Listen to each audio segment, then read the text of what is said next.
Welcome to the Turkey Hunter Podcast with me, your host, Andy Galliano. In this podcast, I share with turkey hunters just like you how to have more turkeys on your hunting property and how to have more successful turkey hunts. I teach you how to do this with tips and interviews with turkey hunting pros, wildlife management tips, and entertaining turkey hunting stories. Tune in weekly as I share proven and simple strategies to help you have more success this turkey season. Make sure to head over to www.iamturkeyhunting.com to subscribe to receive free turkey hunting tips, tactics, strategies, and product reviews. Also, please visit and like my Facebook fan page. Go to Facebook and search I Am Turkey Hunting, and also feel free to post your turkey hunting photos from this past season and let us know where and when you killed your bird. For all of you Twitter users out there, please follow me on Twitter, where my handle is @TurkeyHitman, and I will be sure to follow you back. And now, for this week's show. Hello, and welcome back to this week's episode of the Turkey Hunter Podcast. You are listening to episode number 127, Understanding the Body Language of the Wild Turkey, with Phillip Vanderpool. And I am your host, and the guy who has hit the wall. So what does that mean? Well, I'm now at that point in the turkey hunting season to where I'm waking up at 4:30, actually a little bit before 4:30, without the alarm clock going off. I have hit the wall, and my body has gotten adjusted to it. Much the same way distance runners hit the wall while they're running, where they experience extreme exhaustion and muscle fatigue before they hit the wall, and then they hit the wall, and all of a sudden it's kind of like a state of euphoria for them. It's a little bit of a high. So I have hit that turkey hunting high. My body's gotten adjusted to its new wake-up time. It's gotten adjusted to what has been, at times, 4 hours of sleep a night, and it's ready to rock and roll. And it came none too soon, because we are 32 days, 3 hours, 44 minutes, and 17 seconds away from the end of spring turkey hunting season in Alabama. All right, so I've got a quick gobbling report for you guys from my ears.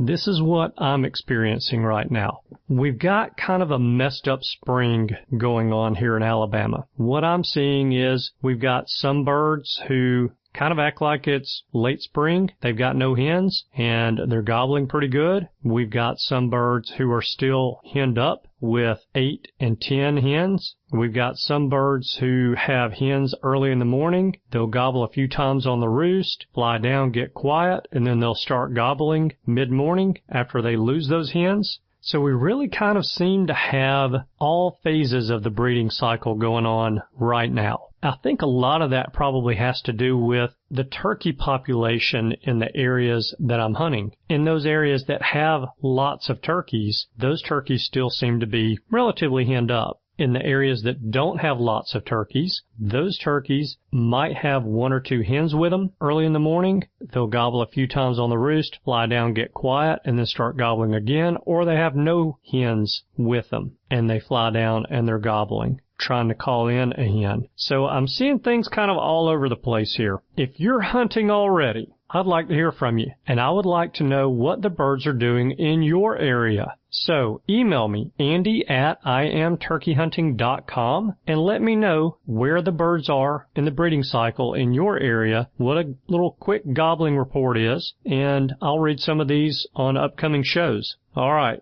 So last Sunday, I got home from hunting, and I walked into my house, went up into the kitchen, and my wife was standing in the kitchen with her arms crossed and all of her weight on one leg, the other leg kind of kicked out to the side with her foot pointed off to the side, and she had a look on her face that just did not scream, "I'm so excited to see you."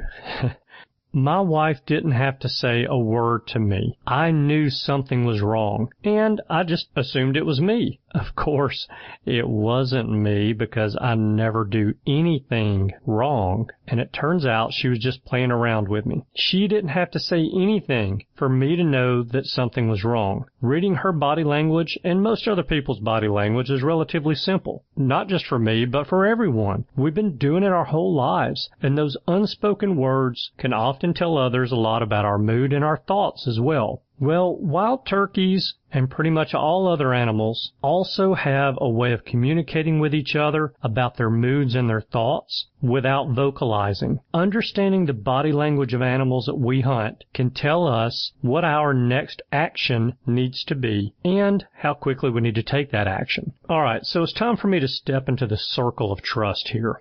I understand the body language of white-tailed deer pretty well because I watch a lot of white-tailed deer throughout hunting season, and I have watched a lot of white-tailed deer throughout my whole life. I am pretty sure that I know how comfortable a white-tailed deer is when it's out in a food plot 100 or 150 yards in front of me, or that deer's just walking through the woods. And I know these white-tailed deer because of what I just said. I watch a lot of deer during deer season. But if you're like me, then you don't often give wild turkeys a chance to teach you their body language. Because once a wild turkey gobbler gets into range, your mind is in kill mode. I feel like the more I can learn about the body language of a wild turkey, then the more relaxed I can be around them and watching them, and that will make me a better turkey hunter. I also felt like that in order to learn about their body language, I needed someone who has filmed and watched a lot of wild turkeys over the years. And in February, when I ran into Phillip Vanderpool at the National Wild Turkey Convention in Nashville, I knew that he would be a great person to teach me and you guys about understanding the body language of a wild turkey.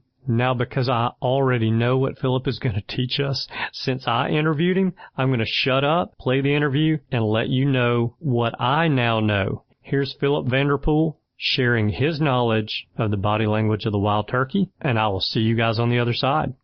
Hey everybody, I am excited to tell you that today I have on the line with me Phillip Vanderpool, and Phillip is... well, I can't say he is with The Virtue. He is The Virtue TV. And so, of course, he's got other people with him. So, I don't want to sell them short. But I wanted to get Phillip on the show today to talk to us about how to understand or how to read the body language of wild turkeys. And this is something that I was telling Phillip before we started the recording, that even though I've killed a bunch of turkeys in my life, when I watch these videos on YouTube and when I watch these hunting shows on TV and I see a turkey coming into a decoy setup or just coming into a setup period, and I see that gobbler go from being all puffed up and showing off to now he's out of strut and he's standing up and he's got his head up and he might take a step or two, I'm thinking, shoot him. He's about to go.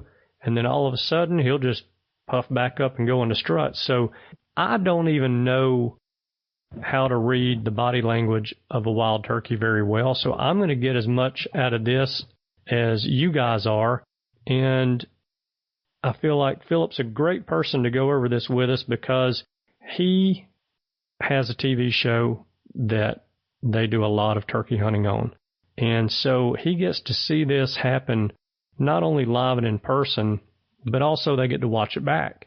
And so he's got a lot of experience in reading the body language of a turkey, and I'm going to pick his brain to death today to get as much info as I can out of him, and I can tell you that he's got the info and he is ready to share it.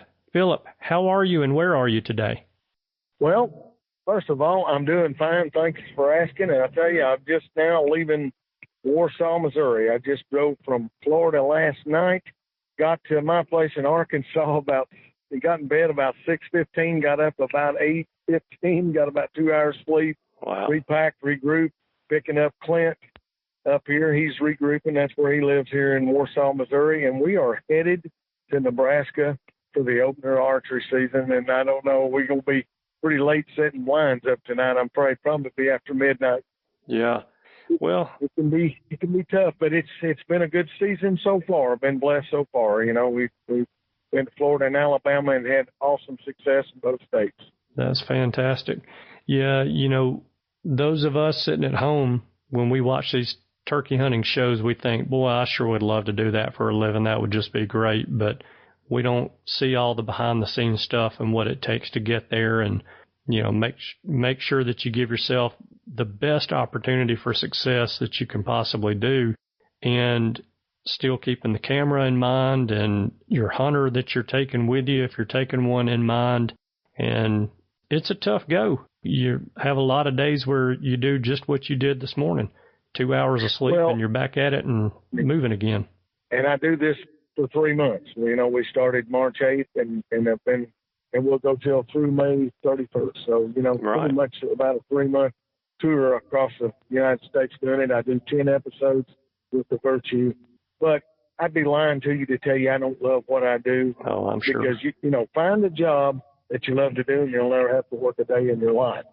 That's true. And that's basically what I've done, and I've been able to make a living for 25 plus years in the hunting industry, and the good Lord's blessed me. But the thing that I can tell you this is, it is long hours and everything. But what I'm trying to do out here, first of all, we run not just one video camera.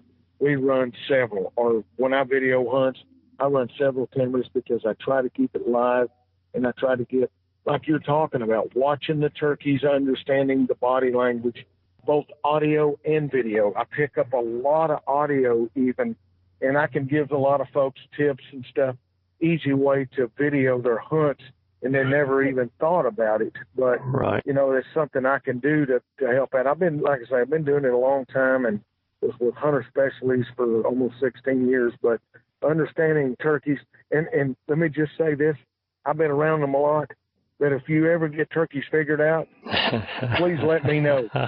Because just when you think you got them figured out, they're going to pull something on you and wear you out, buddy. I mean, and make you look like a dummy. Absolutely. That's one thing I can tell you. Well, but that's what keeps us going out there, isn't it? It's exactly right. Yep. I mean, predicting the unpredictable. No doubt about it. You know, it makes it fun. There's no question. If we knew exactly what those birds were thinking all the time, there'd be no reason to hunt them. So it wouldn't be any fun. Yeah, there you go. All right. So, Phillip, tell us a little bit about yourself and how you got into turkey hunting. Oh, my goodness.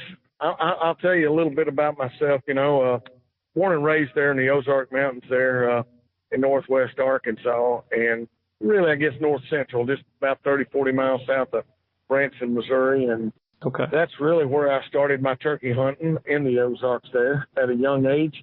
And I learned how to turkey hunt from an old Alabama boy himself, Ben Rogers Lee. He used to make those little cassettes, and that's what I listened to, and that's how I learned to turkey hunt, is from those little cassettes that Ben had. And later on, I got to meet him at Bass Pro there in Springfield, Missouri, and we became good friends and stayed in contact. And I'd always come up and see him when he would be in our neck of the woods, and he hunted with a good friend of mine, Steve Cavender, down there close to home. And anyhow, that's how I started turkey hunting, is learning how through the cassettes, and of course through trial and error. Believe me, there was a bunch of that, you know. Oh, yeah.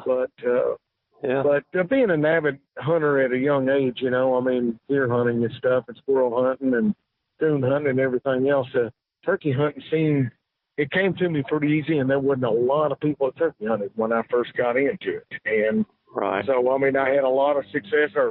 There again, I listened to those tapes over and over and over, and I wasn't around anybody when I first started turkey hunting. I wasn't around anybody. I went in at the local Whole Sporting Goods there, and they knew a little bit about it, you know, but everybody was real secretive about turkey hunting. I don't know. I mean, it was like, boy, you just couldn't get much out of anybody around there close to home. Sure. So, you know, it started out, but I you know, getting out there and learning the turkey call, and I'll never forget, you know, when I first, especially my first big gobbler.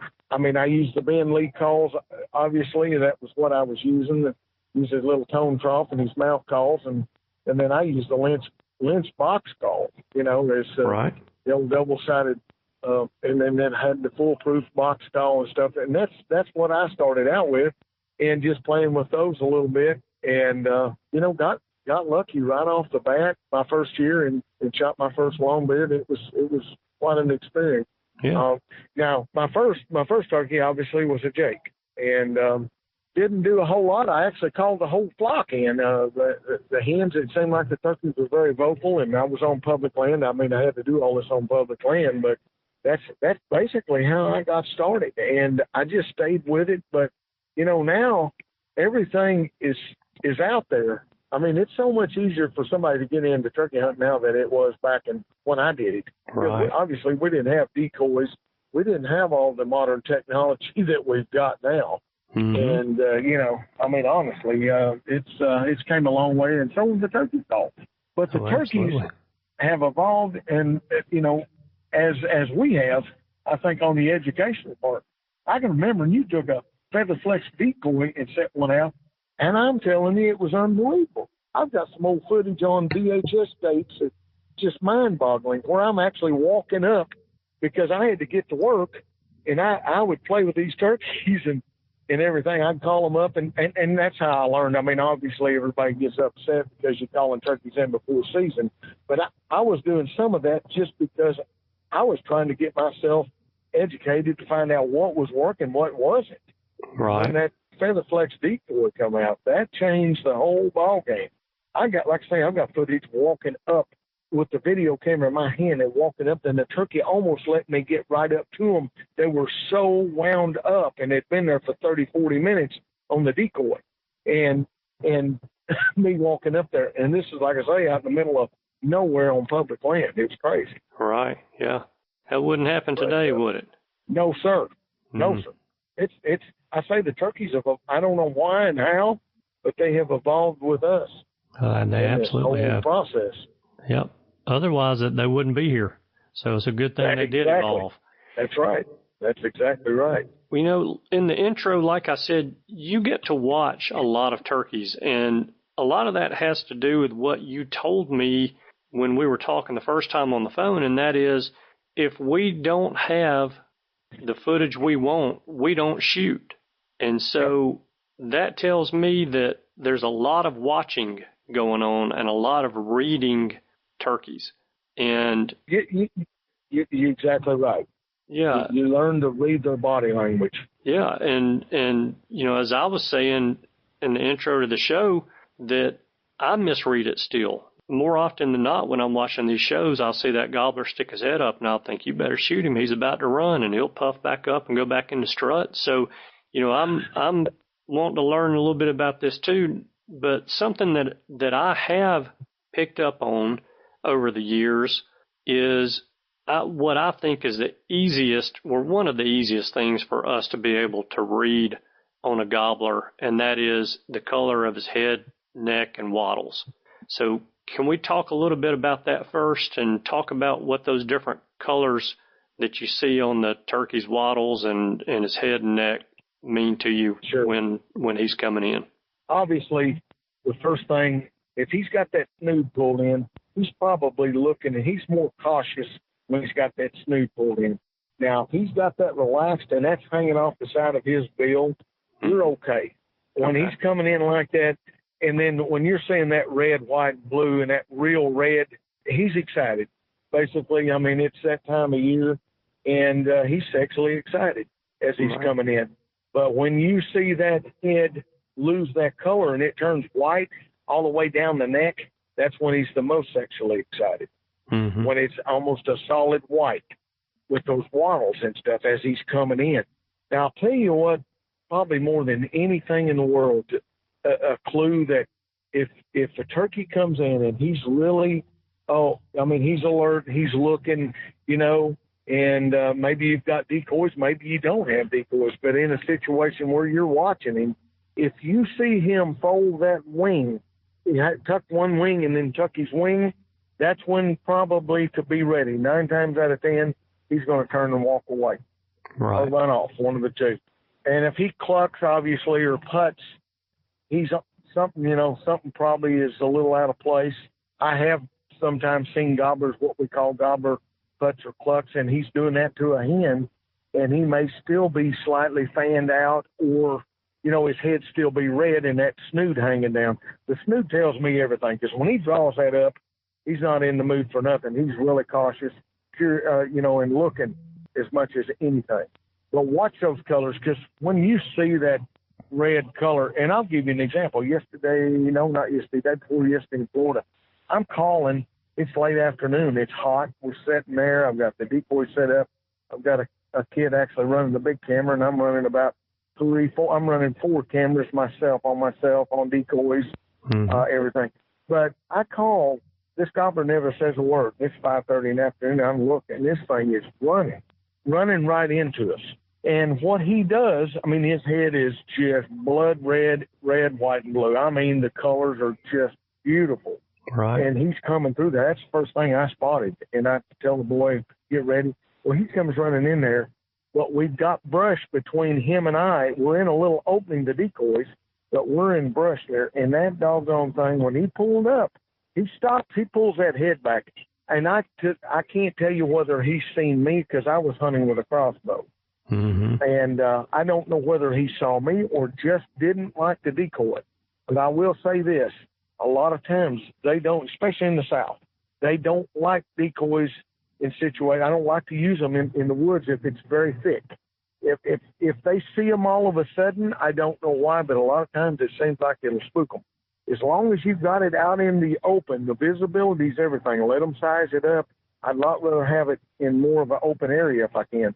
The problem was the way he came in, there was brush all the way up to it, and then that decoy was like 3 yards from him. And boom, he sees that, he takes off at a dead run. Never putts, never clucks. I never saw the color of the head leave him, but didn't take him long to get gone. So, you know, I'm just trying to use a classic example there. Sometimes they don't gobble, especially down in the South. They just come slipping in, and I like to hear them gobble, but a lot of times they don't. And that was in Florida. Right. Yeah. But just a perfect example of different things that they do. They don't always, but most of the time, if they see something, they're going to cluck or putt, and before they're headed out, you know, and then they're gone. You know, so you have to be ready. But as long, and the thing I see a lot is when that turkey's coming in, just have patience. The main thing about a turkey, you can get away a lot with something. If say you're caught off guard because it's hot, maybe you got your gloves and your face mask down. You may get away with that as long as he don't see movement. I'm telling you, movement is everything with a turkey. They catch anything. That's where it has to be so careful. And then and they can change their body language so fast, as you know. And, I mean, they can change so fast. But the main thing, videoing over the years, watching turkeys and stuff, and I do it, you know, to inform, educate, and entertainment, you know, for the footage. But have patience. I know sometimes it's hard because your heart's beating plumb out of your chest when that son of a gun's out there and he's, you know, coming in, you're seeing him and you're trying to watch him, and boy, that'll, you know, you're breathing hard, your mouth gets dry, and you're afraid to make a call just because your mouth's dry, especially with a mouth call, you know. Right. You can't hardly do it with your hand. If once you see him, chances are he can see you if you move. So you got to be careful on that. So yeah. But the main thing is, if you see a turkey coming in and he tucks those wings and that head comes up and you see that snoot come in, drawing in, 9 times out of 10 he's seen something. But there again, you know, you can be patient. He may still not just run completely off. Maybe he just is a little cautious. You don't know whether he didn't like something about the decoy or setup. Maybe he's just a subdominant turkey, been whipped off, and he's just not maybe strutting all the way or whatever, but he's just leery. The hen's not coming to him. He's like, boy, I don't know if I want to get in there any closer. He may be right around the corner and whip me when I come around there, you know. Right. Yeah. It's just body language, watching the body language, you know, because usually when turkeys come in, most of the time when you're calling to them, even if they're not in full strut, I do try to watch that head. And like you said, that red really pops out, and that white around the crusty part at the top of his head, and then the blue on the side under the eyes and stuff. Most of the time you're in pretty good shape. But the snood will tell you everything, because I can tell you right now, he can go from that thing hanging plumb down past his beak there, and just all of a sudden it draw up. When you see that draw up, I can just tell you right now, he's probably fixing to leak. Okay. So the snood knows, huh? The snood knows is exactly. It's a big part of the turkey. Watching what they're doing and tucking them wings. If he comes, maybe he's in strutting, and all of a sudden he stands up, stretches that head. Now if he tucks those wings, usually he'll do one side then the other real quick. That's probably telling you. Mm-hmm. But I have seen where they will settle back down. They're just when they tuck them, they're ready to either run or fly. Is the bottom line. They're sitting on sick 'em. Right. Yeah. Okay. So, is there any other kind of sign other than that putt and watching that snood draw up and a wing tuck that you kind of key a lot in of on? times you can watch. Okay, now just like I was telling you, like that turkey did day before yesterday when he was coming in, he was walking real fast.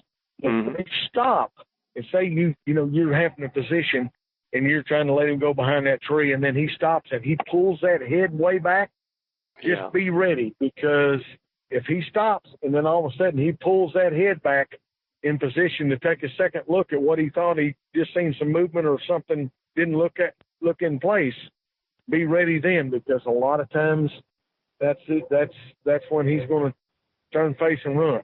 Okay. He saw something out of place, But nowadays, obviously we got blinds and we got these little, you can, obviously you got decoys, fans, everybody. It's amazing what all we've got nowadays to try to get a turkey in to get him, but right. I still love the old-fashioned way. I love the run and gun, where you set up with a trio traditionally, and, you're walking an old log road and you call and he gobbles out there and you set up and then call him in is my very, very favorite way. And I love to do it in a timber more than I do in the field. But obviously in the Midwest, we get most of our footage out here in the more open areas, and people can see it better, for one thing, and they can see the decoys. It is about the visibility and the calling. Now, if you'll notice, another thing, when you've got decoys, especially eastern turkeys, whether it be the Osceola, obviously, and the easterns, normally when they lock on to the decoy, they see the decoy, you can't hardly get one to gobble then. He starts his strutting, walking on in, he's locked in on them. Spitting and drumming. That's where usually, the spitting and drumming will take place, but the goblins, it's just hard to get them to throw a gobble out. Occasionally you will, but for the most part, they'll just walk on in after they see that decoy, especially a hen decoy. Right. Jakes are going to come in more aggressive on, or a fanned out gobbler, if you got one for a decoy, obviously. But once they lock in, it's kind of like a deer on a decoy. Most of the time they lock in, you've got a pretty good opportunity if you'll just stay still, be patient, and wait for your shot. But very seldom when I run and gun, growing up and stuff, I didn't use a decoy a whole lot, especially in the timber, but that was one of my very favorite ways, was just to, get on a ridge top, on an old log road, it'll go and go and go. And then, of course, I was in that mountainous terrain, just walking through there and calling and stuff. And, obviously scratching in the leaves, things like that, add to it. That's how they got that Florida gobbler in there yesterday morning for Clint, was just, Justin was back there just kind of scratching in the leaves. I think that just was enough to settle him down to walk right on in. Just that realism. Oh, yeah. Yeah. It makes all the difference in the world. And you're right. These turkeys that are east of the Mississippi are wise. And yes, sir. You can go west of the Mississippi, and it's like the education system's not quite as good. But, you can still get duped out there by a turkey, obviously. But they're not like these east of the Mississippi. It's the same thing with predator hunting. Same thing pretty much with the predator hunting, too. Yeah. Not to change the subject, but I think you just got thicker cover. Alabama, in my opinion, Mississippi probably can be pretty tough there, and even Florida, but I think overall, Alabama turkeys, especially in L.A., down there in lower Alabama, I tell you what, them turkeys are something else to get. it amazes me how they can come through that thick stuff. They've learned and adapted to thick cover is what blows me away. Mm-hmm. I called one up the other day, 5 feet, come in behind me, and how he walked through that to get to me, I don't have a clue. Briars and thick stuff, and walked right to me, pinpointed the call. I couldn't do nothing. I was trying to call it up for a little girl, and we were running and gunning. And by golly, he come right to the call instead of coming out in a little opening out there. We didn't have a decoy. Yeah. And instead of walking on out in that opening, he did not. He come straight right in behind me, and that thick stuff just is crazy. They'll drive you crazy. There's no question about it. Goodness gracious alive. And you talk about birds east of the Mississippi, when they see a hen, they pretty much stop gobbling and they go into show-off mode, and that's what they do. I mean, these Alabama birds are notorious for that, and they will spit and drum and strut the last 100 yards coming in, and I'll bring somebody to Alabama to hunt from out of state, and they're like, why'd that bird quit gobbling? He's gone. Something's happened. He's called in a hen, or he's gone the other direction. I'm like, no, you just sit here and be quiet and watch and listen. So it's funny you said Alabama. I've called up several turkeys over the years for other people, outdoor riders and special needs kids. You know, I do a lot of that the last 3 or 4 years. I've done a lot of special needs, but I'll tell you right now, you may not believe this, but I've never shot a turkey in Alabama. Have you not? I've never shot it once. I've never hunted. I'll be dog. I've never hunted Alabama of turkeys or deer. Well, but you've seen your fair share of them hit the dirt. I have. Sure have. I mean, I used to run with old Eddie Salter and then run camera for him a lot and stuff, you know, and him and I spent a lot of time out there, but I've never killed a turkey in Alabama. I knew Eddie wouldn't let you shoot. I just knew that about him. I've never hunted with him, but I just had a feeling Eddie's going to shoot one out from under you. You got to watch him. I tell you, but I'm going to tell you right now, right there's a guy that probably understands Alabama turkey as good as anybody there is. Yeah. And I've learned a lot from Eddie because I've called, you know, these Midwest turkeys out here, and when you start getting out west, I do a lot of calling. I mean, I don't know that you can call too much to a Marion or a Rio, but now Eddie, buddy, now I've learned a lot on his calling techniques and knowing when to call and just watching him because, you know, those turkeys are a different breed. You can't wear them out with a call. You do much of that for 2 or 3, 4 days in a row, you can't hardly get one to gobble. It's crazy. You're right. You have to tiptoe around them, sure do. And that's why you really have to watch the body language when one's coming in. You really have to be ready and be patient and watch that turkey and be careful with your movement because if they catch something, they're gone. Right. Yeah. All right. I hope you learned a great deal from that interview like I did, and I hope that it will help you to feel a little more comfortable watching turkeys work into your setup or your decoys. I know it'll make me more comfortable watching them work into my setup as well. Phillip, if you're listening to this episode, thank you so much for sharing your knowledge and time with us. I appreciate you, and I know our listeners do as well. Okay, now before I let you guys go, I'm going to ask you for 3 favors this week. I know I really need to ask you for just one, but the other 2 favors are so easy and enjoyable that I have confidence in you being able to handle all these tasks this week. All right, number 1, if you learned something from today's episode and you haven't already done so, then please leave a 5-star rating and review on iTunes. That is so extremely helpful because it helps people who stumble across the show on iTunes to be able to know whether or not the show's any dang good. So by leaving a review, you are helping new listeners to decide whether or not they want to listen to the show. And by leaving a good review, you're helping a brother out. All right, number 2. This one is easy and it's enjoyable. Go to Carbon TV and watch Phillip Vanderpool's shows on there. You guys, I can't ask you enough to support the guests on this show who support you by sharing their knowledge with you. It means a great deal. They're giving their time and their knowledge to help you become a better turkey hunter. All right, here's number 3. This one is so easy. Be safe in the woods. Many of you will be hitting the woods this coming Saturday, April the 1st, and I need you to be safe out there so you can be sure to come back and listen to next week's episode. Well, and probably more importantly, your family's counting on you to come back home safely as well. So think about it before you do it in the woods.